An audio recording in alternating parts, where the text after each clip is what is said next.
Okay, we're gonna start the first ever industry insights.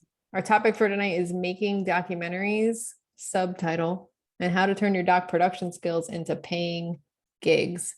How industry insights is gonna work is we have a host, that's me. I'm Jenna Barrett. I'm an instructor for LAFS. We've gathered some panelists that will be here to answer your questions and just get conversations going about documentaries. So this is definitely an interactive thing. We want you to participate. So raise your hand in Zoom if you have a question, not physically raise your hand. There's a little raise your hand button at the bottom. Ask a question in the chat, turn your microphone on and ask a question. Feel free to chime in at any point. Don't be shy. I will ask you though, if you're not talking, to keep your microphone muted just so everybody can hear what's going on really clearly. Okay, so we'll stick around for an hour probably. I am recording this. You can watch it again later. I'll post it wherever, Discord, Facebook, and all that. So I want to go ahead and introduce our panelists for today's event. They are industry professionals and they are also instructors at LAFS. You may have had them as an instructor here or there. The first one is Charles, who is a writer, director, producer of feature-length documentaries. He's waving. He's also the primary instructor for the documentary production course and the documentary post-production course. He's got a master's in film. I wish he would get a PhD, so we could call him Doc. That would be cool. And we also have Ashton, who is the primary instructor for intro to filmmaking and editing too. He's worked on several award-winning short films and is just a really in-demand guy. Anytime I ask Ashton what he's doing, he's always got a project going. All right, so Charles, I have kind of an icebreaker question for you. So you can do a little talking, people can get to know you, see that you're very approachable. You've worn a lot of hats in filmmaking, writer, director, producer, editor, a bunch more. What's been like a memorable film related gig that you've had? Oh man, there's so many things that like you do that are like I never expected I would be doing this kind of a thing. So one gig that I had was when you go on like a cruise ship, there are people that like do performances every night, and like when they have those performances on the sides, there's like video stuff that happens. And so like someone offered me more money than I could say no to edit those videos for that stuff that happens on the sides. And like it's not very good or interesting. And like it's weird because doing those kinds of like cruise ship video kind of things are way more taxing and challenging than like trying to come up with like, you know, one of the documentaries, like the feature documentaries that I played at a film festival, because like I had a plan, somebody was saying something interesting, it was stuff I was interested in, but like trying to make that other stuff work is so hard. So anyway, it taught me like a lot of like respect every job, and like, you know, money comes at you in different ways. So it was definitely an interesting exercise in retrospect. We've all had those jobs that we just took for the money, right? yeah. And they wind up being the most demanding, always. Yes. Invariably. Of course. That's my whole career. Exactly. And then you say no, and then they offer you more money, and you're like, wait, oh, I guess that's a good negotiating tactic. So anyway. Yeah. Thanks, Charles. All right, Ashton, I want to ask you, you used to teach our cinema history course. We don't have the course anymore. But I know you still have a lot of cinema history knowledge over the decades. So if you had to pick one decade's worth of films to watch, you could only watch that decade of films. What decade would you pick? Oh, 1980s. I'd pick that one in a heartbeat because I was entertained and there was so much variety, and they were actually taking risks with the different genres during that time. You know, like who would have thought a group of four guys, you know, being paranormalists would actually be a hit. Seriously. No, but it worked. So yeah, I'll take the 80s any day. Nice. All right. So I want to get the conversation started with some polls. These are interactive polls. So on your screen, you'll see the poll and you can answer the questions. There's no right or wrong answer. I just want people's opinions, and maybe we'll get a there's little. a wrong answer. There's definitely a wrong answer. Maybe, I don't even know what the polls are. I don't know. maybe we'll get a little conversation going. Charles, you're supposed to tell that after they take the poll. Oh, by the way, you're all wrong. Okay, so here's the I first say one. testing. Isn't that what they call it? Here it comes, I think. Should a documentary always tell the truth? Okay, you can pick yes, you can pick no, or you can pick, I don't know, it's complicated.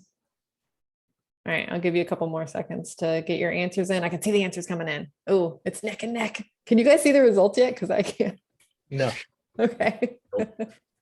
I'm in the dark. I'm in the dark here. All right, everybody have a chance to answer. I can show the results. Okay, here we go. I'm going to end the poll and I'm going to share the results. Can you guys see the results? Yes. All right. So 54% of people said yes, the documentary should always tell the truth. 23% said no. And the others copped out with, I don't know, it's complicated. So Charles or Ashton, did either of you say no? Yeah, I did. Okay, why? Movies and entertainment. I think the more you see a lot of documentaries, the more you realize that trying to escape like a subjective point of view, like meaning that like trying to escape the movie being from the point of view of someone making it is almost impossible. And if it's impossible to escape that like subjective point of view, then it's really hard to ever come to like an objective truth. Like this is what actually happened, because even by virtue of like pointing the direction one way instead of another means that you're selecting what the audience gets to see. So it's not like holistically the truth. That's very insightful. All right, Ashton, you said yes. No, I actually said it's Oh, complicated. you copped out and said it's complicated. Yeah, I said it's complicated because it truly is complicated, because at the end of the day, it's all about the filmmaker and what they want to showcase, right? So what they want to show is what they want to show. So there could be some elements of truth, but you just are never sure, because, you know, like if you watch like Super Size Me, okay, there are some elements of truth to that, but then you could watch another documentary that completely wants to debunk all of the, you know, the even Super Size Me is interesting, right? Because like he was a vegetarian when he started doing his 30 days of Wait, how did I eating. not know that? Right, because it's not in the movie, because he's a liar, because all filmmakers are liars, because that's what makes good movies. I think that there's something to the idea of like, you can tell someone's truth, like you can tell something that is true for someone, but whether or not that's like universally true or like will stand the test of time as truth, I don't think that's as possible. Like, I always go back to Errol Morris because like he's the person I think is like doing the most like deep thinking on this stuff. He made a movie called The Fog of War that won the Oscar in 2004 for Best Documentary. And it's the story of Robert McNamara, who was the Secretary of Defense for Johnson and Kennedy. And he was largely responsible for the Vietnam War. And it told his truth. And that is what McNamara believed to be true, but it's definitely not what is true of like the Vietnam War in general. And like, to me, I think that's kind of like where the best documentaries happen, is when you can focus in and be true to a character, less than like true to like, this is going to be a textbook piece of history that's written down someplace. That's a really good This is insight. what my grad thesis. This is what my grad thesis was on, in case Oh, anybody can't tell. So this is why like I've been thinking a lot about this for like the past decade. Nice. Very good. All right, you guys want to do another poll? Let's see what I got in here. yes. Oh, hang on. Tyson has a question that's in the chat. He says, what is the hardest part in making a documentary? Is there an easy part? I think that's the real question. Is there an easy part? I I think love talking to people. That's my favorite part. Favorite part? Yeah. When you're sitting down and actually talking to them, yeah, that's the best part. And then hoping and looking over your shoulder, like, did you record all of that?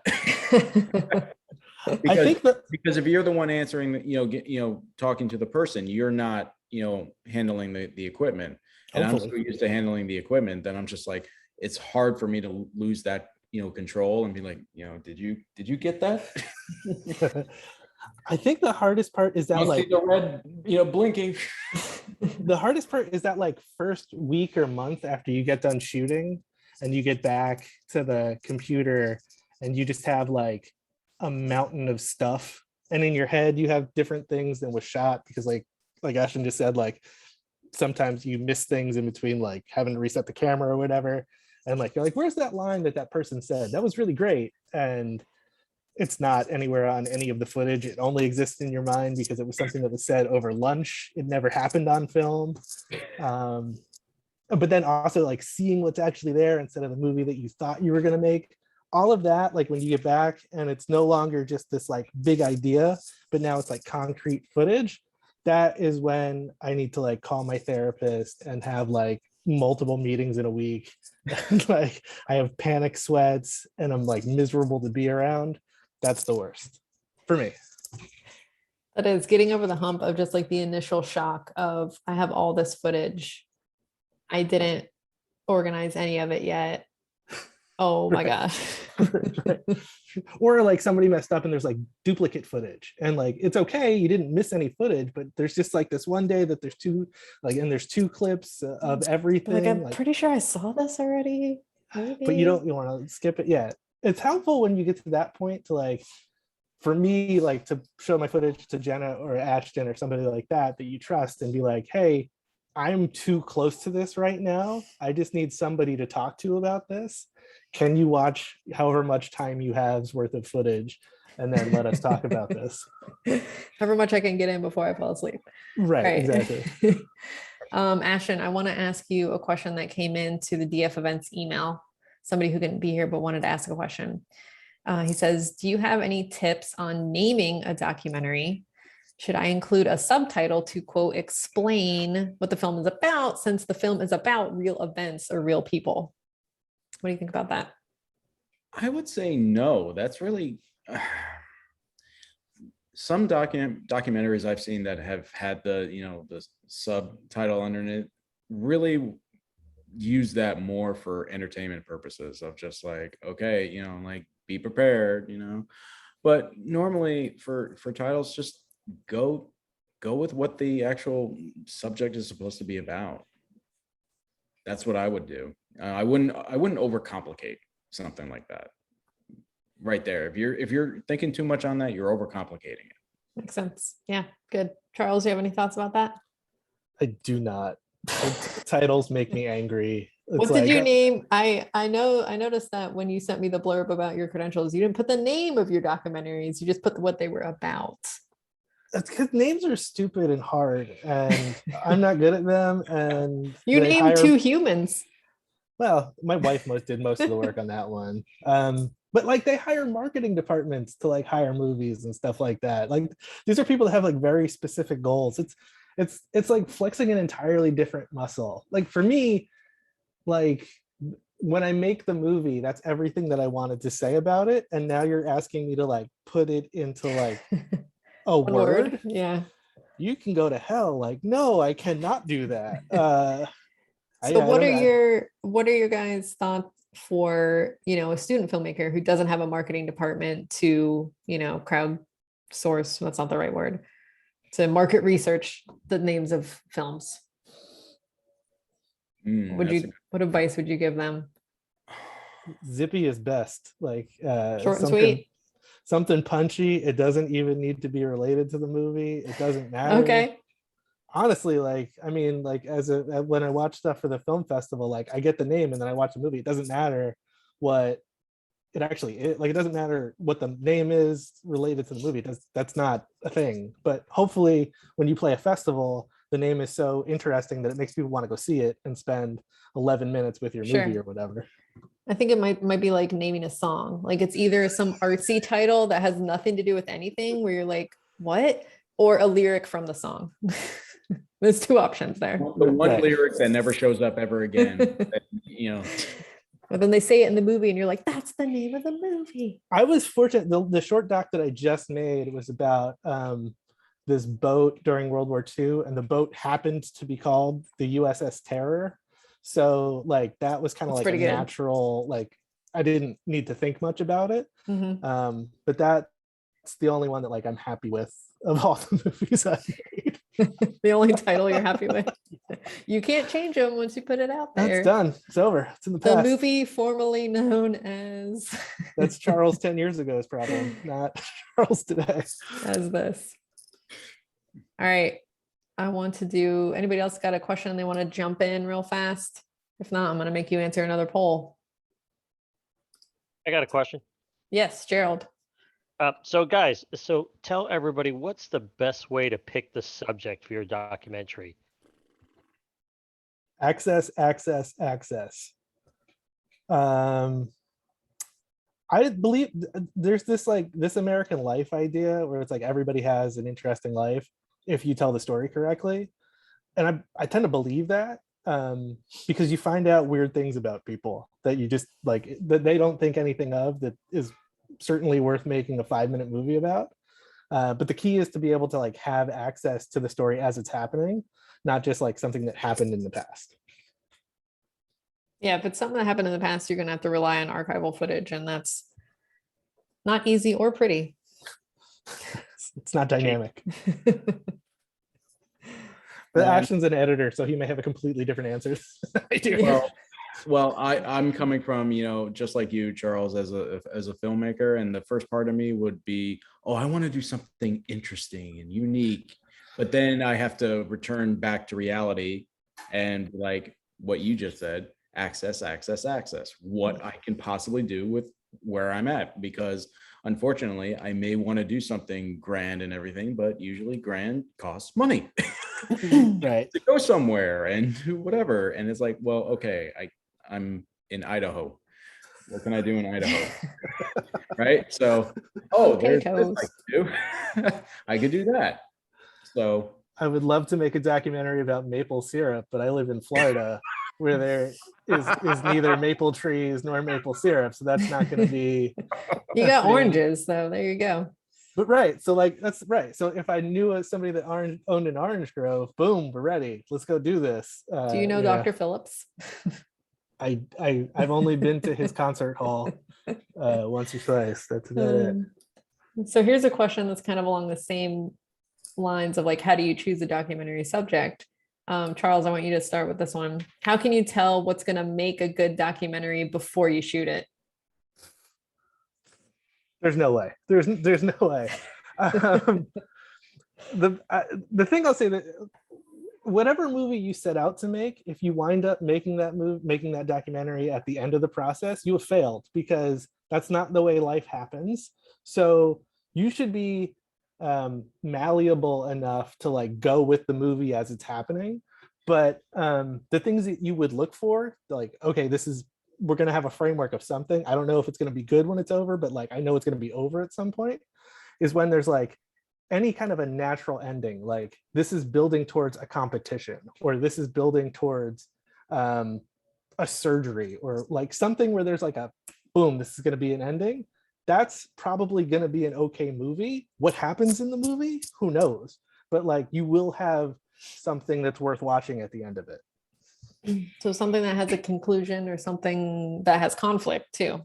Right. You tend to work backwards when you're thinking about like documentary ideas. Instead of saying like, I think it would be interesting to make a movie about COVID, like that's still happening. There's no ending to that, right?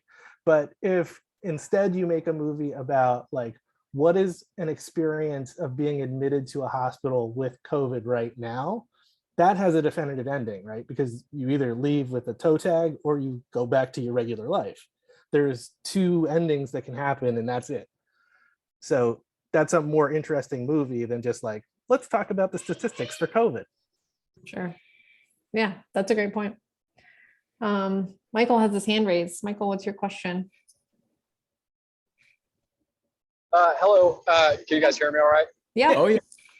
Okay, cool. So I've never actually thought much about being a documentary filmmaker. I want to do like narrative films, but I had a question about the only time I've ever thought about shooting a documentary is for an idea for a movie that I had. And I was thinking about all the research that would go into the research for the film and the subject. And I thought about potentially, making a documentary with the research and kind of like capitalizing on that because it's a subject that interests me. And so I was just kind of curious to hear your guys' thoughts on if that would be like a good idea or not a good idea. Like if that's a way of coming up with a documentary, I guess. Ashton, you want to take this one? Uh, I'll say it sounds expensive. I don't know. It's complicated. Yeah. yeah, that's what I was wanting to.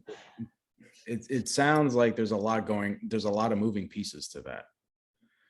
It kind of goes back to what I was saying before of like, yeah, in my head, I would love to do this, but then I got to think reality wise, like this is what I really got to work with, So. Maybe it would be better as some behind the scenes stuff to tag along with the narrative film.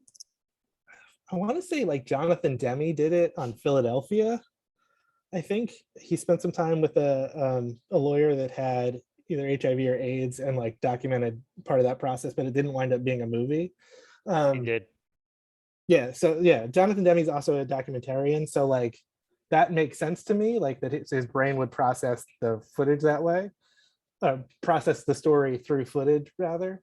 And it would also be a good resource for like performances and stuff like that, because then your actors can match to or have something to base ground their performances in. But it could get complicated in a hurry because Daryl's a better person to talk about this than I am. But when you're on a narrative set, sometimes the last thing that you want to do is try to exactly recreate the thing that's in your mind. You need like room to play around with a little bit so that you're not like slavishly devoted to like some preconception that you have about the scene.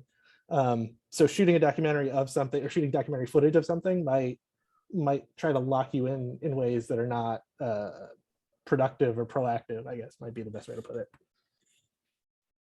I would only use that footage to write the script. That's it. There you go. Did you say you would use the footage to write the script? That is correct. And Okay, yes, yeah. I used to work in narrative, so.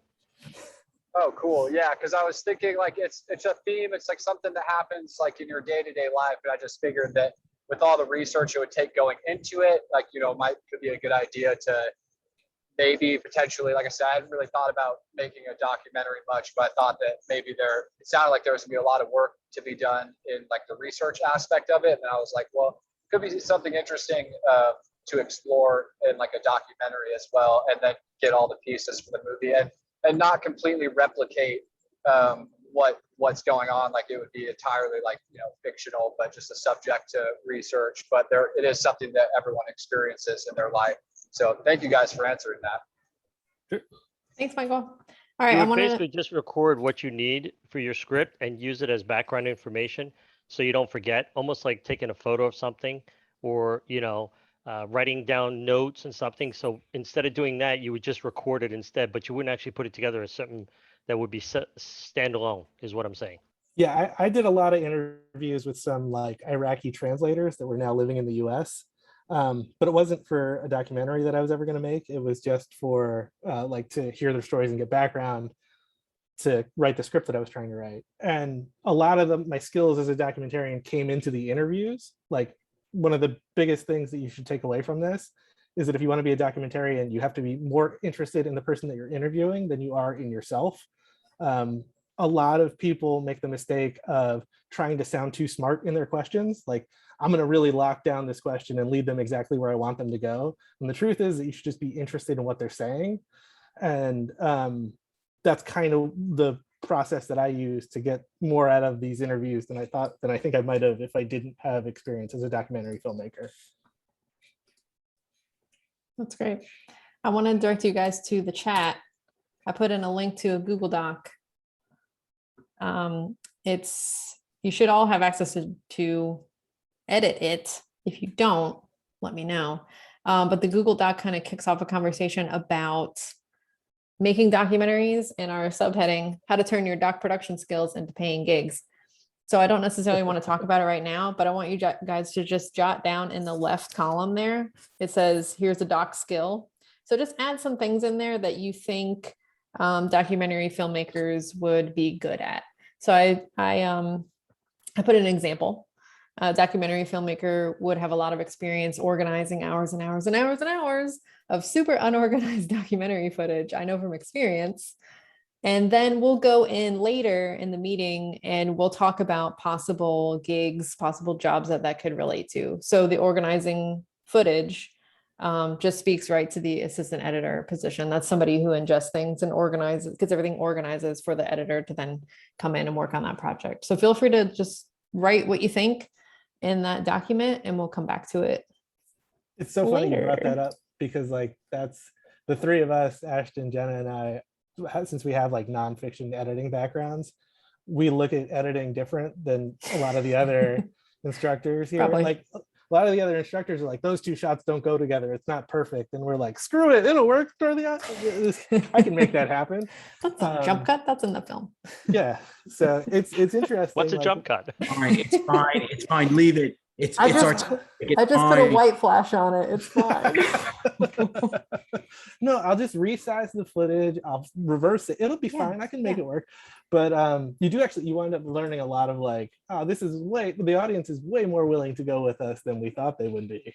Oh yeah, on, for narrative. documentary editing, you can get away with so much more than you can with narrative editing. It's Mhm. great. So I want to talk about editing a little more. I have another poll, and this is from a question I got from a student. For a documentary quote, like a soundbite, you're recording an interview and they say something. How much can you edit that soundbite? What do you guys think is an okay amount to edit? Do you think absolutely no editing whatsoever? Do you think like just a little bit is okay if you want to remove like an or like a pause or whatever? Or do you think, edit all you want? Like turn it, if they're not saying something cohesive, like move the pieces around, you're good to go. What do you guys think? I can see the answers coming in. All right, I'll give you a few more seconds to answer this and then we'll talk about it. I can't see anyone else, and I only see like Gerald, Ashton, and Jenna. So if you guys are like bored out of your minds, I can't tell right now, and I They're still here. apologize for talking so much. That's why I've got the interactive elements to wake you up a little bit. Hit the gallery view on the top Okay. right. Yeah, Okay. also do gallery view. God, you it's can been see like 2 everybody. years worth of Zoom. Should my figure God. that out. What I is keep this? on hoping it's This gonna is go Zoom away. 101. All right, I'm gonna end it here. Last chance to submit. Okay, let's see the results. There you go. So 9% said absolutely no editing. 36% said okay, a little is okay, and the majority of people said edit all you want. See, I right didn't there. vote, but I think I would be in the middle one. See, right there, that's a huge contradiction to, oh, should be always truthful. And then here, edit all you want. That means I can manipulate and then. No one will know. I was So, there you consistent. go.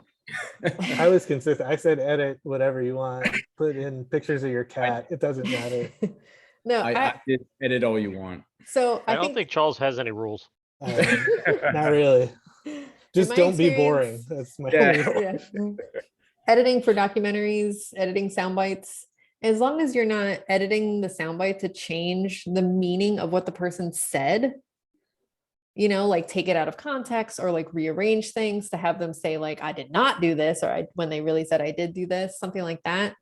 And you want to move some words around, or you just want to get rid of a pause or something, that's fine to me. That's my opinion. But just keep the overall meaning of what they said the same. Charles, you laughed at Generally- that. So what? Well, no, generally it's the like putting it in different order. Like when you start rearranging dialogue is when you get into like, this is ethically shaky.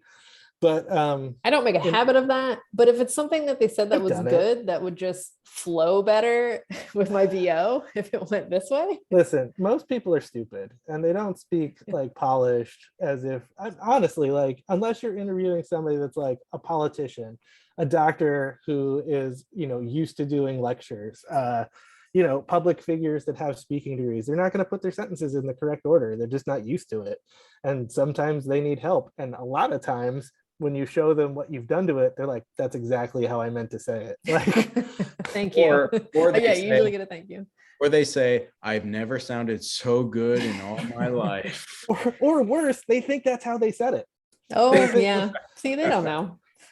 So I worked for a post-production supervisor who I was an editor. If he saw something on the air and it was covered in B-roll and you included an or a pause or any other like whatever, he would just call the control room right away and be like, who cut this? So that is like drilled into me too, that if you're covering something in B-roll, clean up the soundbite underneath it. And now I notice that all the time. I think there's this Errol Morris bit. I use him a lot because he's smart. But there's this thing that he says where like if you leave in the ums, sometimes they're just as revealing as what the person's saying. So like if somebody has like a perfect sentence, for example, like McNamara when he's talking about Vietnam War, and they asked him about Agent Orange, he's like, I never knew any part of that, because he's looking for the next lie to tell. But you have to leave in that so that it's not true. Like the correct, like the film school thing would, like if you were in my class and you did that, I'd be like, why did you take that out? Like make it move. Yeah. But the Academy Award winner is like, no, you need that because it's a character flaw that helps prove all the rest of the movie that I'm trying to show you. But as you were saying, McNamara was probably on camera saying that, right? Mhm. So If it's on camera, you gotta just right, that's different versus if you were In and out covering. point. If you're covering with B-roll, then that's up to really your discretion. I've learned, kind of like what you said, Charles, is really just don't always cut them out. Leave some at times, mainly for when they're on camera talking, and then just take it for each part, because you never know. Sometimes it actually does makes a person sound more human instead of so absolutely perfect. It's like, no, people don't talk like that in real life. I like my documentaries to have Jeff Goldblum's in them for the You cannot edit that's one person you cannot edit and get stuff out. You got to leave that. the big ethical ground that I think that I've come across a couple times is like when you sit down, there's this like pre-roll where like the person's sitting in their seat, mics are on, cameras on. You haven't really asked them a question yet. Like you're rolling, you may have asked your cinematographer or your camera person behind you something, and then the person in the chair says something that they shouldn't have said, like something that they don't want to be a part of the story. That's when you get into the part that like, but the camera's on. Like, is this off the record? I don't know. It would make the movie. It would be in the movie if we decided to go with it. And that's like the soul searching question where you're like, oh God, how much do I want to upset people about this? But what's interesting? I've actually seen more of that kind of footage in like mini docuseries. Like there was one about the mafia, and they would actually show all the people being interviewed getting seated, and you're just seeing them for how they are. They're not prepped and ready to go. And you see even some with like, oh, I have my paper ready to go. It's just on the side. Well, that's just lazy. Shoot some B-roll. Well, it's like that the and they're like, I'm combing my hair, getting it all ready. Do I look good? The Jinx, the Robert whatever his name was that murdered people movie, like he confessed to murdering people in the mirror in the bathroom, but he forgot that like he had the sound pack on, and like the dude made a 4-part documentary out of it. Like he definitely made a meal out of that one soundbite, but it worked. Like was it ethically kind of gray? I guess so, but Oh, if you see something, say something though. Dude committed a felony murder. If you hear something, say something. This is tough. Documentaries are tough. You do get into a lot of ethical areas. You gotta have like a, I guess, yeah, you shouldn't like, don't go with my ethical standards, like have your own, but like you do have to know what you're okay with doing in a documentary, because you can make people say things, like you get good enough and you can lead people into saying stuff that they are wholly uncomfortable saying, and then like, should you like Use your it feels powers for gross when it's good, not over. evil. Or they regret saying after the fact. Like there was a documentary on Bigger, Better, and Better. It was about taking performance enhancing, like steroids and stuff. And one of the guy was asking a question to a congressman, and the congressman just jokingly said, "You don't need brains to be a congressman." And then like, and then his face like, "Did I just say that?" Yeah. Ah. Yeah, exactly. Thank you. I didn't even try. Justice. Thank you. Whoops. Whoopsie. All right, I have a couple of more polls, but we're not gonna have time for all of them. So I'll give you guys the headings of the polls and you can pick which one we do. Impact, story, reality. What do we think? Anybody raise their hand and pick one? I'm thinking impact. Okay. Oh, I got a Impact first. for 800. Impact for 800. I go for that. Impact for 800. All right, I got 2 votes for impact. All right, here we go. This one is comparing documentaries to narratives. Which style of filmmaking do you think has a bigger impact on the viewer? A documentary film, it's about real people, real events. A narrative film, people can get really invested in the characters and the story. There's a whole Harry Potter land. What do we think? Oh my gosh, it's really interesting. Well, you know what my answer is. All right, I'll give you guys a few more seconds to vote here. I can't vote, that's not fair. Okay, I'm gonna end the poll and show you the results. It was 50-50 for a while, but documentary pulled ahead. Why do we think that is? Who voted documentary? If you want to state your case. Biased audience survey right here. Yeah, it's a little biased for the crowd that's here. They have an interest in it. So- 100 Charleses think that Charles is the best documentary filmmaker. I have an example because when I was in 5th grade, apparently if you live in the South in the late 90s, you don't learn much in 5th grade except marine biology. That's all I remember learning about. Anyways, we watched this whole documentary series. I feel like every day we would just watch this documentary about the ocean. And one thing that really stuck with me is throwing away those plastic rings that are on the Coke bottles. Somebody in the documentary made a huge deal about like fish getting stuck in them, birds getting stuck in them. And I swear to God, to this day, however many years later, I was in 5th grade in 1995. I cut those things like until they are little shreds because I'm like, I can't live with myself if a bird or a fish could get stuck in this. And that's something from a documentary that has just stuck with me for so long. So if I could vote, I would vote documentary too. That's like Ashton's example of Super Size Me earlier. Like they got McDonald's to change the menu. Like Yeah. no narrative has done that. Yeah. Yeah, that's a really good point too. Yeah, but a narrative has lasted for decades, like Star Wars. They're Star Trek. quotable. It sticks in your head. Yeah, you're right. So Ah. they both have their merits. We could do for a whole sure. industry insights just on this question, probably. Anthony, do you want to ask your questions with your mic, or you want me to put them in the chat? No, I can just ask it. Yeah, I mean, go ahead. you guys hear me? Yep. I said, wouldn't a true event, quote unquote true, being in the eyes of the filmmaker, stick with people more, like the whole Gabby Petito thing the past 2 or 3 weeks, whatever, versus like a narrative about like a murder or something? Or is that more like a recency bias thing? No, it's not at all. Like if you look at like Showa, like the movie about I guess it's a series. It's a documentary of like Jewish stories of escaping the Holocaust. I mean, like when you watch that movie, it doesn't matter where you are in your life watching it. It doesn't matter what your like ethnic or religious background is. Like the true story of what happened is way more gross and way more painful to watch than anything that's in Saving Private Ryan or Schindler's List.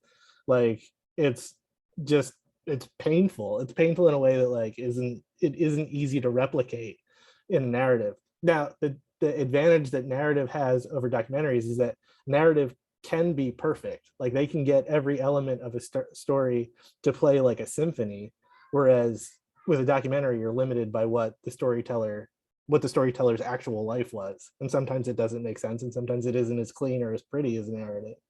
But there's this like raw emotion that's in documentaries that you just it's hard to replicate in narratives.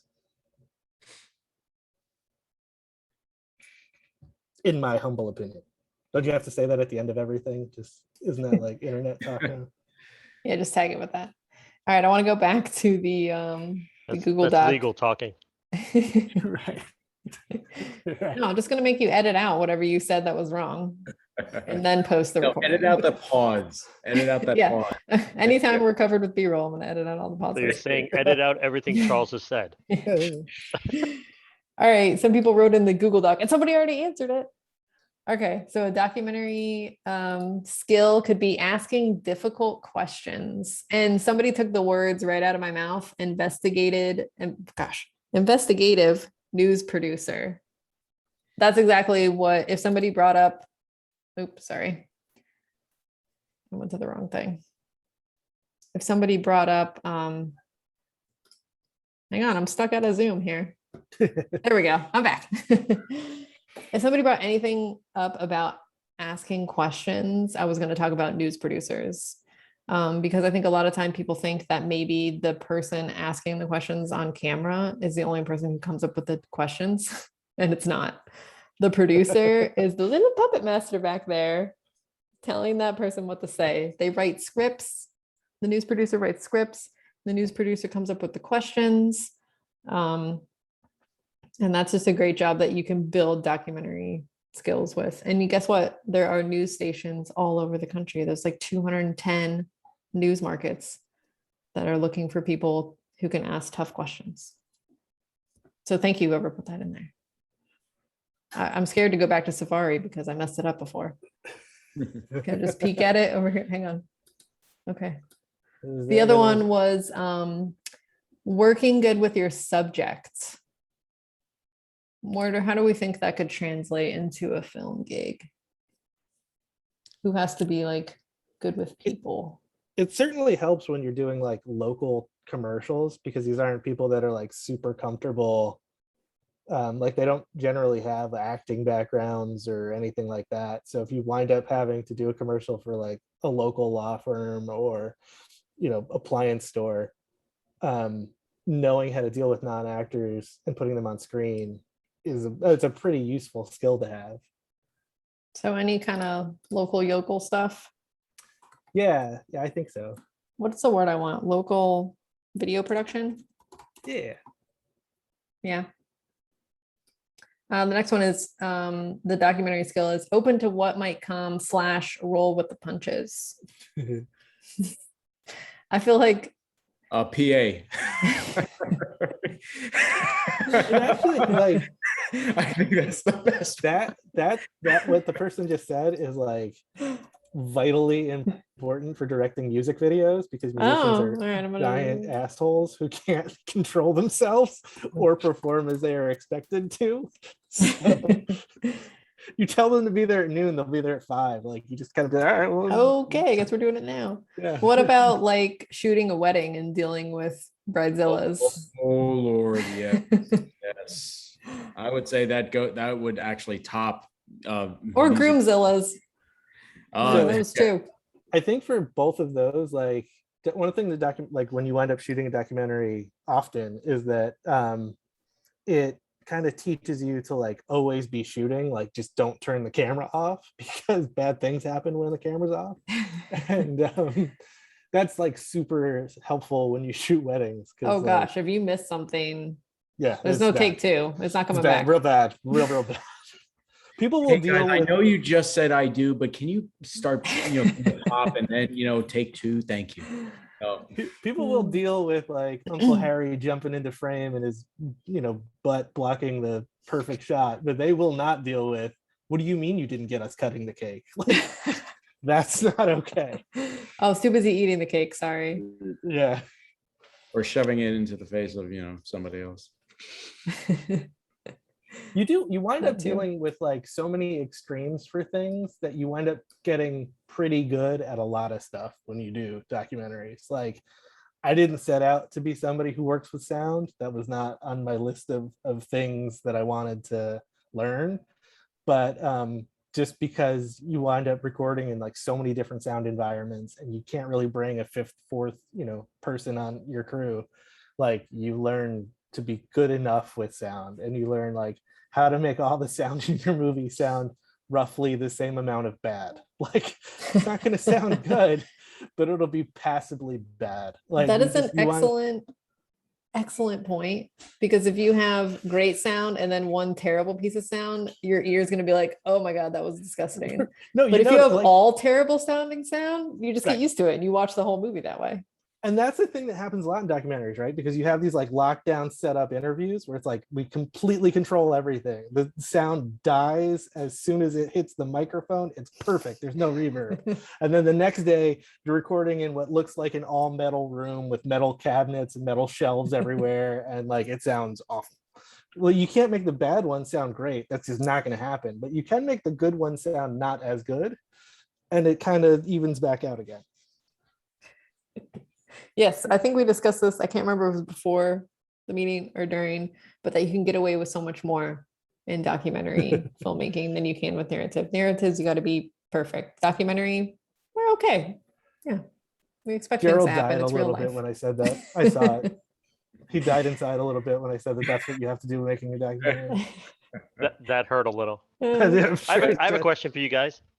So, in the documentary process, what is your like step process? Like the narrative in the commercial world, we all have a generic formula that we have to follow in order to get from, beginning to end. So do you guys have a process, or is it pretty much flyby? What's the Heath Ledger line? I don't have a plan. Gordon has a plan. Yeah. Every movie's different. Yeah, it really depends. I mean, you could, just like, what Charles said before, you could start off with an idea or a plan, but then as you're actually shooting it, things can change. And then you either, go along with it, or you spend all the extra time trying to make it how you want it. And sometimes, it's like writing a script. When you write a script and you spend too long on a scene, a lot of times that it was not meant to be there. So get rid of it. So should be the same thing, especially with the documentary. It's not as pre-planned as a narrative is. A narrative is much more pre-planned. Like, think I if- shot. Yes, I know that. I think Score. if you like making plans, if that's your thing, to try to be organized and make plans, make a plan. But you also have to realize that it will not happen that way. You have to be okay with that. You need to like. Yeah, but you I got to mean, plan some things out, right? Because you got to go plan when you're going to go shoot. You got to plan, Yeah. what kind of B-roll you need. You got to plan, what kind of equipment you need to maybe rent, purchase. So there is some planning, I would assume, Well, right? Well, when it comes to B-roll, I wouldn't say you can't necessarily always plan the B-roll, because you could shoot your interviews first and then afterwards like, oh, that sounds good. I want to go and get that B-roll. Like we never planned that. Let's go and get that. It's mostly guys here, so I will use a football analogy. Like when you're making a narrative movie, it's kind of like you have like an offensive playbook, and in the offensive playbook you have the ball, so you know where you can put everyone. Like you can execute that plan perfectly because you know where the ball is going to be. But when you're doing a documentary, it's a lot more about being ready for multiple possibilities. So the research is different. It's a little bit more, or I guess the preparation is a little different is what I guess I should say. Like you have to be ready for, I use this story in the class when they get to documentaries, but like I interviewed a woman about like, she was like a textile owner person kind of thing, but like I didn't know that she had spent 5 years of her life designing F1 racing cars. And like, I just had to be willing to go with that when she started talking about it because it was fantastic and interesting. But I would have never done that in a narrative. I would have never given her the space to do that without it being kind of like, okay, well, let's just talk about things and see where this goes. You have to be like prepared enough to be open to it, I guess. Yeah, you can prepare, you can do your research, you can think you know everything that you need to know, but also be prepared to know that you don't. So you're don't know saying be everything. flexible. Yes, be flexible. Especially I already because knew the answer. the edit is going to be so weird anyway. It's not going to be like when you're making a movie, you tend to know like what lines a scene hangs on or not. Like we need to nail this person saying like, you know, I'm not your father, or the scene and the movie doesn't work. You don't know that going into a documentary at all. Like you have no idea when that moment's going to happen, and you don't even know when it happened on set. Yeah, you don't know those lines will work unless you actually go into the editing process. Whereas at Right. least with narrative, you know, like, okay, based on the script, because that's the blueprint, right? This line goes next to here, then this one goes to here. Once you've done a documentary, you filmed everything, you have to navigate through all of it. And it's like, okay, could this go here? And then you can second, third guess yourself. No, place that over here. No, flip that over here. And it's all kind of tied together because like the shooting for a documentary is so asymmetrical. Like with a narrative, right, you're going to try to make 4 pages a day. So if a movie is however like 90 pages long, it's going to take you 25 days to shoot, period, right? Like that's about what it takes. But based on how locations work and how you shoot, how you're running and gunning with a documentary, you might shoot a part of your movie that winds up being like 15 minutes to the finished product in one day, just because that's when you had access to that thing.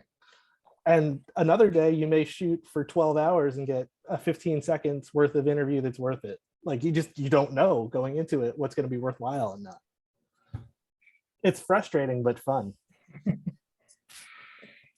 Well, that, you Yes. know what, Charles, that actually reminded me when back when I was a student, we did a documentary on well, the original idea was to do a documentary on a drive-in movie theater, right? And then for some reason the director decided to, you know, change it up, and he wanted to do something completely different. And then we ended up using not even a couple seconds of that interview. Mind you, we shot at least 30 minutes of him talking, and we only used a couple seconds. To me, I was like, really? Okay, that seemed like a waste, but you know, that's what happens. I mean, it changes from what the initial idea was to then. But it requires so much courage to throw that out. That like, Yeah. Yeah. It just 2 days hurts. You die a little bit Especially when inside. everybody else was like, what are you Oh, doing? God. You But know? there's even good stuff in there too, usually, right? There's usually like 1 or 2 There things was like, I can make that work. stuff, and there was wonderful stuff, and we kept on arguing, like, why can't we use more of him? No. Ugh. Yep. That's why honestly, like when you make a feature documentary, that's why you wind up with like 3 or 4 short movies off to the side. You're just like, this doesn't fit anywhere else, but it's still worth watching. Enjoy. That's for the special features. And then you feel bad because the interview subjects are like, was I butt? And you're like, no, the story just went in a different way. And then I feel bad about myself. All right, we got a few minutes left until we hit our hour mark. Does anybody else? I want to just give it a little downtime. If anybody wants to chime in with a question, do it now. If not, I have another poll ready for you. You're gonna love this one. Poll. Poll. Okay. Here we go. Is reality TV considered documentary? You guys are answering fast. Oh, all right. I tried not to let my love of House Hunters International color my answer. I prefer just regular old House Hunters. House Hunters Renovation actually is my favorite. I'm exotic. I like to know what it's like to live in Amsterdam. Yeah. You know I what? Your so hate laundry working room's in on your them. kitchen. I so hate working on them. Yeah, I like knowing what I could afford for like $500 a month in like Thailand. I A could whole be building. I All right, could here we be go. Get a whole a building. mogul. I'm going to share the results. All right. The majority of people said, heck no. Reality TV is not considered documentary. I know too many Oh. like people that write for Duck Dynasty and stuff. Okay, so the argument is reality TV is scripted, right? What? That's why it's not considered in the documentary umbrella. But if you do, if you take, I've worked on 9 reality shows. I can tell you for a fact. Did you It's do my scripted. Super Sweet 16 when you were here? When it was here? oh, that was an Orlando no, thing, but wasn't it? my friend did. He was a production manager. He called me every day, wanting to kill himself. He said, "Talk me out of it. Talk me out of it." All right, so what's the difference then? Why is reality TV not as high of a status as like a documentary short or documentary feature? What's the difference? I think if it's replicable, like if you could do like House Hunters, right? Like it's the same formula and the same shots for millions of houses across the world. So it doesn't, there's no drama to it. There's no like intrinsic. It's formulaic. It's the right. same. You end up with the same kind of, conclusion. So it's not really as interesting because if it's the same kind of thing over and over and over again, I mean, look at Hell's Kitchen. It's the same principle. They do the same contest, get a bunch of cooks that want to end up with the big prize. And then you basically watch through the season to see who gets, booted off. And the only drama you get is like, oh yeah, I knew you were going to get out. Yeah. Thank you. Get rid of that guy. Or no, why is she staying? She's so bad. That's really the only thing. Yeah. I heard It's that really- also. You don't really get that with like an actual, like a regular documentary. Not really. So what would I do differently if I wanted to make a documentary about a bunch of chefs that were like competing to be the top chef? Don't provoke the drama, Okay. because I've been on quite a few of those shows, and the producer would be like, okay, he would talk to one of the, I'm gonna call it contestants, and tell them Chef you need to testants? do this because she said something about you, which obviously Oh. wasn't true. See, but that falls into manipulating the material to go in the direction that you want it to go in rather than how Absolutely. it naturally 100% true. compared to a natural documentary, it will go the course that it goes and you just go along for the ride. You do not interfere with it. You Yeah, just- I think it's like artificial from stem to stern, right? Like the competition itself is artificial. It's not like, Well, not If all they- of it. but I mean, if they were competing for like, I can't like a top. Survival. Well, no, I was like, gonna say they have, like, Survivor. they have like the Aspen cooking competition thing, which is like a real competition that they have. It wasn't like made for television. So if you followed a chef as they competed in that would be really interesting. No one would let you because like you don't want to see a chef mess up a lot on his way to cooking in Aspen. But like the Top Chef thing is like it's an artificial competition. We're gonna film you while we pretend that like this is different than scripted or whatever. But like there's too many elements of it that are scripted. Like for this part of the show, you have to use this ingredient. You have to cook like this style. Like those are all things that wouldn't come That's up true. That's not naturally or yeah, organically. you're right. It's a good difference. Anthony said in the chat, he said, with Chef's Table, that would be more in the realm of documentary versus reality TV. Yeah. You've seen Chef's So Table? yeah, like if Because you they're just go watch- following one person. It's kind of like a yeah, profile. a really good thing to watch would be Euro Dreams of Sushi, which is that director's like, Oh, yep. big. That was his big documentary that sort of landed, and just to like see the difference, because it's about that restaurant, that the Euro Dreams of Sushi restaurant. I can't remember the name of it, but like they're about to close, like they're about to go out of business. So it has this like finite ending that makes it much more dramatic than just like, let's go follow Uri Keller as he, you know, is still the most awesome chef in the country. Again. That's a good point. I mean, I've edited a lot of documentaries, and I guess I just take the footage that they give me and try to make something out of it. Right. But the thing that resonated with me most probably about this whole meeting is your thing about like, come up with the ending. Do something that has an ending. Do That makes a lot yourself of a sense. favor. Don't just jump down the path and see what happens. Like try to like lock that in as quickly as you can. Okay, I got time for one more question. Tyson in the chat wants to know, what are our thoughts on the pending film strike? I didn't think it was pending. I thought it was a thing. It was approved Yeah. nearly unanimously. Eesh. I have no idea. I'm not in the union. I wish, Yeah, none of us. I wish that they would make all the money that they can. Gerald, how does the DGA feel about this? Yeah, Gerald is better at this one. We are not in any. No comment. Yeah, they're DGA staying didn't- out of it. They They're didn't staying vote out to of it. strike. Yeah, they You can have neither another- confirm nor deny such Yeah. allegations. And the reason I wore this for a reason. Ah. Nice. It's weird. It's weird. Like I was in it a is- cinematographers union like I used to be. Yeah, we would be in it too. So but- it's weird, like the way that the streaming services work. Like if they don't meet certain thresholds for subscribers, they don't have to pay certain union rates. And apparently like Apple TV doesn't meet that threshold, which sounds bananas because they're the most valuable company in the country. So you would think that they would have the cash to be able to pay for it, but I don't know, right? Yeah, Like, they don't have want to you- pay for it. But have you There's a seen difference.